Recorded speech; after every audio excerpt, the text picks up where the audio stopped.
Aujourd'hui, nous allons voir comment faire pour exprimer ses sentiments.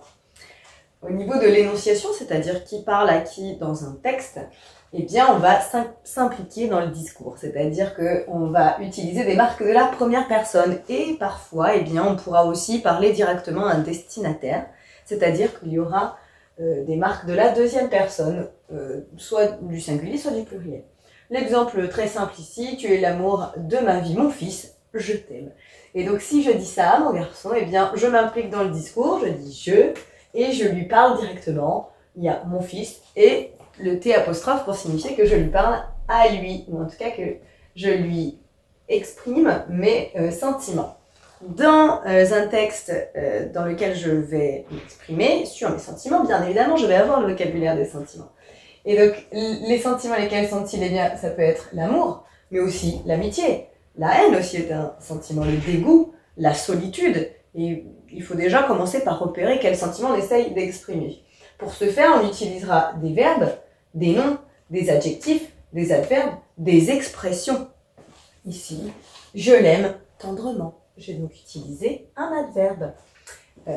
Aussi, quand on parle de ces sentiments, eh bien souvent, il y a de l'intensité. Hein, et pour marquer cette intensité, eh bien, on pourra utiliser des figures de style comme l'anaphore.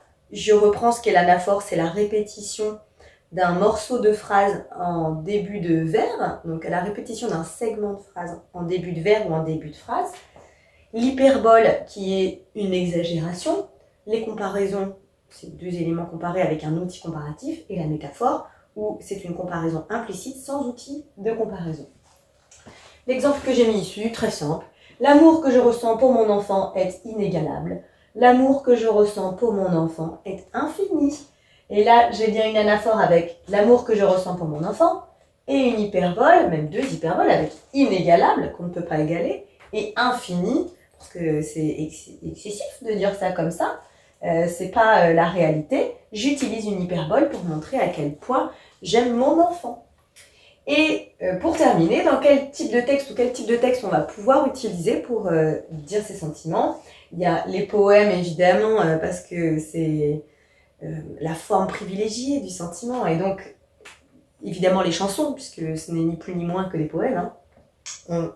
Ici, je sais pas, je vais prendre peut-être l'exemple d'un poème de Ronsard, le sonnet à Phyllis où à la fin il dit « Furieux, je vous aime ». Les chansons, eh bien, tu en connais sans doute beaucoup, mais Francis Cabrel, Je l'aime à mourir, par exemple. Les romans, eh bien, il y a souvent des romans avec des histoires d'amour. Je pense à Manon Lescaut, l'amour que Des Grieux lui porte, mais aussi qu'elle lui porte.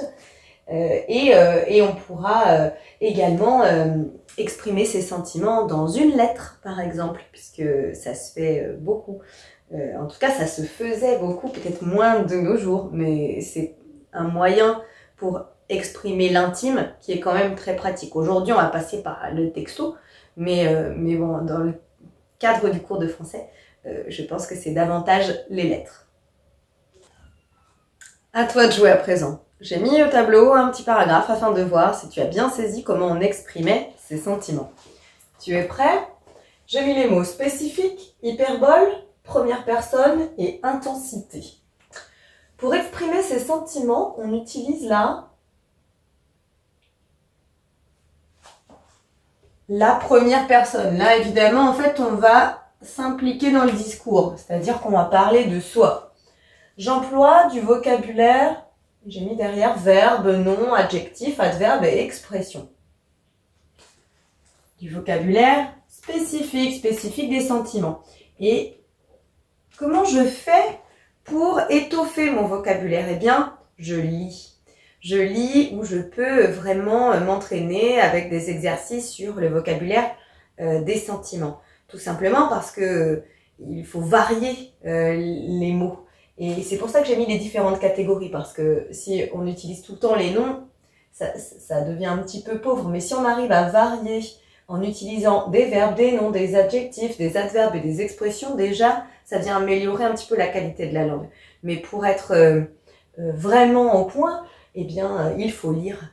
Et quand on ne comprend pas un terme, il faut surtout pas hésiter à aller le chercher. Et plus on a de mots, eh bien, plus on peut exprimer clairement ce qu'on ressent. Et on peut rentrer dans la nuance. Et c'est ça qui est vraiment important. Parce que sinon, ça reste assez plat. Et si on veut exprimer avec précision ses sentiments, eh bien, on n'hésite pas à justement varier son vocabulaire. Afin de marquer l'intensité de mes sentiments, je peux utiliser du coup des figures de style comme l'anaphore et il nous en reste un seul, l'hyperbole. Donc ici on est sur l'exagération, ça marche, la comparaison ou encore la métaphore. J'espère que c'est un peu plus clair pour toi maintenant. À bientôt! Maintenant que tu as tout compris, entraîne-toi en faisant les exercices ci-dessous.